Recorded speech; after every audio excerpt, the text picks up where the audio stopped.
Dinosaur காலத்துல வாழ்ந்த மிகப்பெரிய விலங்குகள் எல்லாம் என்னென்ன அப்படின்றத லாஸ்ட் வீடியோல பார்த்திருந்தோம். அந்த விலங்குகள் எல்லாமே நிலப்பகுதியில மட்டுமே வாழ்ந்து வந்தவைகள் தான். ஆனா இதுங்க வாழ்ந்த அதே காலகட்டத்துல கடல்ல இதுங்களை விட பயங்கரமான பல ஜெய்ஜாண்டிக்கான உயிரினங்கள் எல்லாம் வாழ்ந்து வந்திருக்கு. அதுங்களை கடலை ஆண்ட அரக்கர்கள்னு சொல்வாங்க. சோ அந்த வகையில கடல்ல வாழ்ந்து வந்த அந்த ராட்சத மிருகங்கள் எல்லாம் என்னென்ன அப்படின்றது தான் இந்த வீடியோல பார்க்க போறோம். வீடியோக்குள்ள போறதுக்கு முன்னாடி ஒரு லைக் மட்டும் பண்ணி சப்போர்ட் பண்ணுங்க. அப்போதான் இதே மாதிரி அடுத்தடுத்த வீடியோஸ் போட எனக்கும் கொஞ்சம் மோட்டிவேஷனா இருக்கும். அண்ட் நம்ம சேனலோட ரெகுலர் வியூவர்ஸ்லாம் வழக்கம் போல கமெண்ட்ல ஒரு ஹார்ட்டோ இல்ல ஸ்மைலியோ போட்டு விடுங்க. புது வியூவர்ஸ் யாராவது இருந்தீங்கன்னா சேனலை சப்ஸ்கிரைப் பண்ணி முக்கியமான பெல் ஐகானை ஆல்ல போட்டுக்கோங்க. அண்ட் இப்ப வாங்க வீடியோக்குள்ள போலாம்.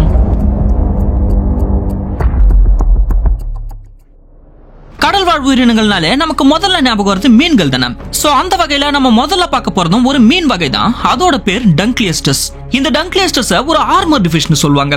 ஏன்னா இதோட மேற்பரப்பு தோல் ரொம்பவே திக்கான லேயர்ஸோட ஒரு ஆர்மர் மாதிரி, அதாவது ஃபுல்லா ஒரு கவசத்தால கவர் பண்ண மாதிரி ரொம்பவே ஸ்ட்ராங்கானதா இருக்கும். அண்ட் இந்த மீனோட ஸ்பெஷலே இதோட தலைப்பகுதி தாங்க.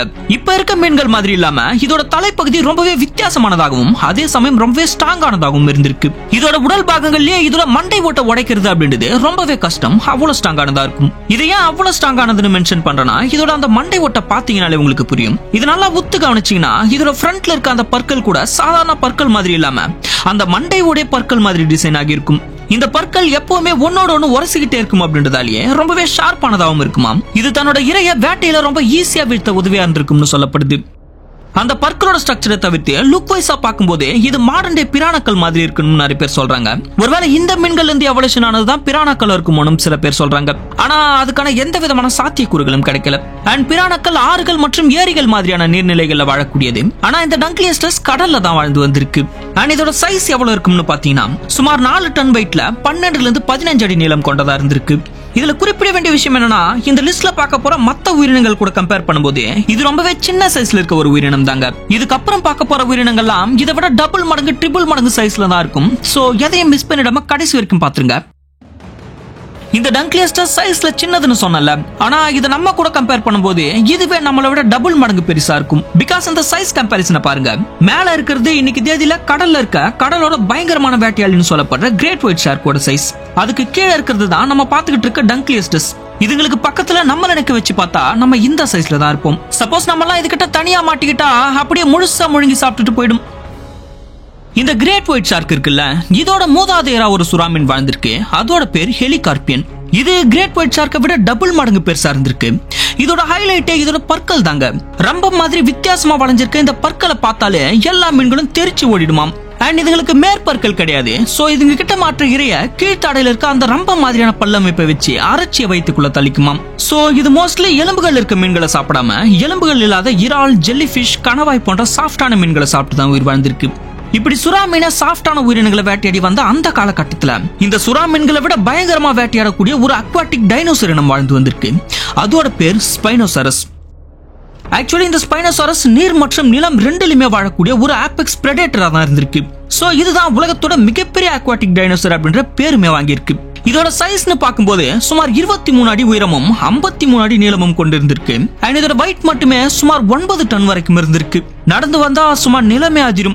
அந்த வகையில இதை நிலப்பகுதியில கம்பேர் பண்ணும்போது டீரெக்ஸை விடவே மிகப்பெரிய ஒரு டைனோசரா இருந்திருக்கு. சொல்ல போனா டீரெக்ஸ்க்கும் இதுக்கும் சண்டை வந்தா டீரெக்ஸ் எல்லாம் அசால்ட்டா காலி பண்ணிட்டு போயிடும். காரணம் இதோட மிகப்பெரிய சைஸையும் தாண்டி தலைப்பகுதி மட்டுமே 6 அடி லென்த்ல இருந்திருக்கு. அதை நல்லா கவனிச்சீங்கன்னா தெரியும், அதோட தலையில 80% அதோட வாய்ப்பகுதி மட்டுமே கவர் ஆகி இருக்கும். சோ இவ்வளவு பெரிய நல்லா விரியக்கூடிய இந்த ஜா ஸ்ட்ரக்சரால இதோட இறை எவ்வளவு பெருசா இருந்தாலும் அதை ஈஸியா கவ்வி பிடிச்சு வேட்டையாடுறதுல கிங்கா இருந்திருக்கு.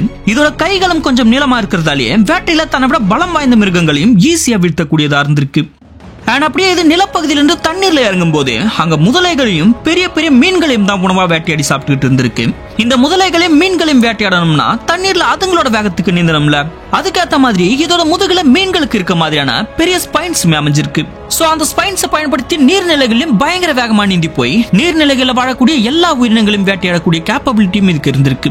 இதுல குறிப்பிட வேண்டிய விஷயம் என்னன்னா, இது அதிகபட்சம் கடற்பரப்புக்கு போகாம காடுகளை ஒட்டி இருக்க நீர்நிலைகளை தேர்ந்தெடுத்து தான் வாழ்ந்து வந்திருக்கு. சோ அந்த வகையில கடல்ல இதோட குறையை தீர்த்து வைக்கிற விதமா கடல்லயும் ஒரு டைனோசர் வாழ்ந்திருக்கு. அதோட பேர் மோசோசரஸ். ஆக்சுவலி இது டைனோசர் வகையை சேர்ந்தது இல்ல, ஒரு கடல் வாழ் ரெப்டைல் வகையை சேர்ந்த உயிரினம். இது ஆல்ரெடி எங்கேயோ பார்த்த மாதிரி தோணுது இல்ல, வேற எங்க ஜுராசிக் வேர்ல்ட் மூவில தான் பார்த்திருப்பீங்க. அதுல குறிப்பா அந்த தீம் பார்க்ல தண்ணீரை பொளந்துகிட்டு வந்து அந்த மீனை கவிட்டு போகும் பாருங்க, சும்மா வேற லெவல்ல காமிச்சிருப்பாங்க. சோ இதுதான் ரியல் மோசோசரஸ். ஆனா இது இப்ப உயிரோட இல்ல, சுமார் 6 கோடி வருஷங்களுக்கு முன்னாடியே பூமியில இருந்து அழிஞ்சு போயிருக்கு. முதல்ல 1970கள்ல இதோட மண்டை ஓடு மட்டும் கிடைச்சப்ப இது ஒரு மிகப்பெரிய மீன் வகையை சேர்ந்ததா இருக்கும்னு தான் நினைச்சாங்க. ஆனா மத்த உடல் பாகங்களும் கிடைச்சப்பதான் இது சாதாரண மீன்லாம் கிடையாது, 6 கோடி வருஷங்களுக்கு முன்னாடி கடலையே கட்டி ஆண்ட மோசோசரஸ் அப்படின்ற சீ மான்ஸ்டர் அப்படின்றத உறுதிப்படுத்திருக்காங்க. அண்ட் கிடைச்ச உடல் பாகங்களை வச்சு இதோட சைஸ் என்னவா இருக்கும்னு ஆராய்ச்சி பண்ணும்போது இது சுமார் 45 அடி நீளமும் 14,000 கிலோ வெயிட்டும் கொண்ட ஒரு ஜெய்ஜாண்டிக்கான உயிரினம் அப்படின்றதையும் உறுதிப்படுத்திருக்காங்க. கடலோட ரொம்பவே அதிவேகமான ஆபத்தான மிருகமான இந்த மோசோசரஸ் சுறாக்களை தான் தன்னோட உணவாவே வேட்டையாடி சாப்பிட்டுட்டு இருந்திருக்கு. இதோட ஸ்ட்ரென்த்தை பத்தி இன்னும் சொல்லணும்னா ஜுராசிக் வேர்ல்ட் மூவி கிளைமேக்ஸ் ஃபைட்ல பாத்தீங்கன்னா டீரெக்ஸை விட டபுள் மடங்கு பலம் வாய்ந்த இண்டாமினோசாரஸ் அப்படின்ற டைனோசரிய அசால்ட்டா கடிச்சு தண்ணிக்குள்ள இழுத்துட்டு போயிடும், அந்த அளவுக்கு பலம் வாய்ந்ததா இருந்திருக்கு. அது ஜஸ்ட் மூவி சீன் தானே கேட்காதீங்க. ஏன்னா இந்த ஜுராசிக் வேர்ல்ட் மூவி எடுக்கும் போது அந்த மூவி டீம் இருக்காங்கல்ல, அவங்க ஆல்ரெடி மோசோசரஸ் பத்தி ஆராய்ச்சி பண்ணிட்டு இருக்க ஆராய்ச்சியாளர்களை மீட் பண்ணி அவங்க கூட டிஸ்கஸ் பண்ணி இந்த மோசோசரஸோட அப்பியரன்ஸ் எப்படி இருக்கும், சைஸ் எப்படி இருக்கும்னு எல்லா டீடைல்ஸும் அப்சர்வ் பண்ணி தான் மூவில கொண்டு வந்திருக்காங்க. சோ அந்த வகையில இந்த மோசோசரஸ் வாழ்ந்த காலகட்டத்துல கடல்ல வேற எந்த மிருகங்களாலையும் இதோட பலத்தை தாக்கு பிடிக்க முடியாதுன்னு தான் சொல்லியாகணும். ஆனா ஒரு உயிரினத்தை தவிர, அதோட பேர் டான், த மெகலோடான்.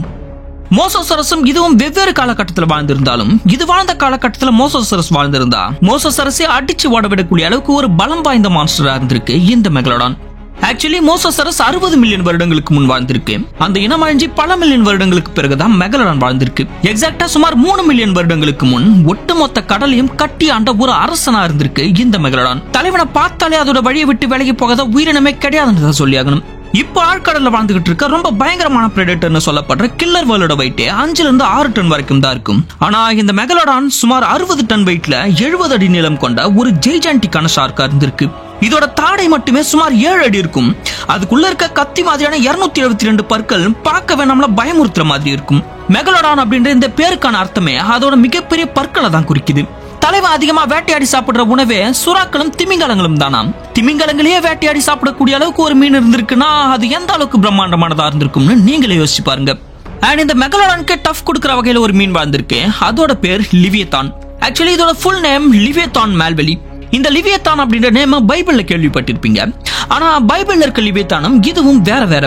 பைபிள்ல இருக்க லிவியத்தான் கடல்ல வாழ்ற ஒரு டிராகன் மாதிரியான உருவத்தில் இருக்கும். ஆக்சுவலி அது ஒரு மித்தாலஜிக்கல் கிரியேச்சர் தாங்க. ஆனா இந்த லிவியத்தான் ஒரு திமிங்கலம் வகையை சேர்ந்தது. அண்ட் இது உண்மையிலேயே பூமியில வாழ்ந்தும் இருக்கு. அதுக்கான ஆதாரமா இதோட மண்டை ஓடு 2008ல பெருநாட்டுல பசிபிக் ஓசனோட கரைப்பகுதியில கிடைச்சிருக்கு. அதை வச்சு ஆராய்ச்சி பண்ணதுல இது சுமார் 12 மில்லியன் வருடங்களுக்கு முன் பூமியில வாழ்ந்திருக்கு அப்படின்றதையும் கண்டுபிடிச்சிருக்காங்க. அண்ட் இப்போ பூமியில வாழ்ந்துட்டு இருக்க ஸ்பெர்ம் வாலோட மூதாதையர் தான் இந்த லிவியத்தான் சொல்லப்படுது. அதுக்கேற்ற மாதிரியே ஸ்பெர்ம் வாலும் இதுவும் லுக் வைஸ் ஆல்மோஸ்ட் ஒரே மாதிரி தான் இருக்கும். ஆனா சைஸ்ல இது ஸ்பெர்ம் வாலை விட டபுள் மடங்கு பெருசா இருந்திருக்கு. எந்த அளவுக்கு பெருசுனா ஆல்மோஸ்ட் மெகலோடானோட சைஸ்க்கு ஈக்குவலாம் 60 டன் வெயிட்ல 57 அடி நீளம் கொண்ட ஒரு மிகப்பெரிய திமிங்கலமா இருந்திருக்கு. அண்ட் இதோட ஸ்பெஷலே இதோட பைட் ஃபோர்ஸ் தான் சொல்லப்படுது. அந்த வகையில இதால சுமார் 30,000 PSI பைட் ஃபோர்ஸ்ல கடிக்க முடியும் அப்படின்றதால மெகலோடானும் இதுவும் ஒரே காலகட்டத்தில் வாழ்ந்திருந்தா இது மெகலோடானுக்கு ஒரு மிகப்பெரிய காம்படிட்டரா இருந்திருக்கும்.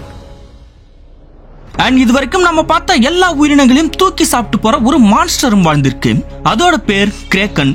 ஆக்சுவலி இத நிறைய பேர் மித்தாலஜிக்கல் கிரியேச்சர் நினைச்சுக்கிட்டு இருக்காங்க. ஆனா இது உண்மையிலேயே நம்ம பூமியில வாழ்ந்திருக்கு. அதுக்கான நிறைய ஆதாரங்களும் ரீசெண்டா நெபடா கடற்பகுதியில கிடைச்சிருக்கு.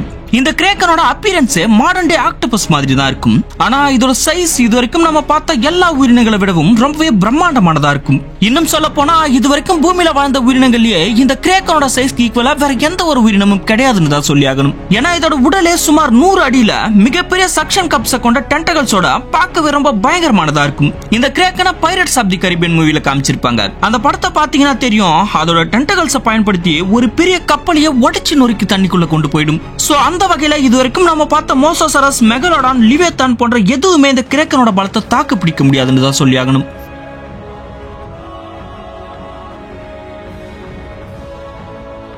ஃபைனலா டைனோசர் பீரியட்ல வாழ்ந்த மிகப்பெரிய உயிரினங்கள் எல்லாம் என்னென்ன அப்படின்றத மொத்தமா பார்த்து முடிச்சிட்டோம். அடுத்து இந்த டைனோசர் இனம் எப்படி பூமியில இருந்து அழிஞ்சுது, பின் பூமியில மனித இனம் எப்படி உருவானது, இத பத்திலாம் இந்த எவல்யூஷன் சீரிஸோட அடுத்தடுத்த வீடியோஸ்ல பார்க்கலாம். சோ அந்த வீடியோஸ்லாம் வேணும்னா பார்ட் 5 அப்படின்னு கமெண்ட் பண்ணுங்க. வழக்கம் போல ஒரு 1000 கமெண்ட்ஸ் வந்துருச்சுன்னா அடுத்து அந்த வீடியோ அப்லோட் பண்றேன்.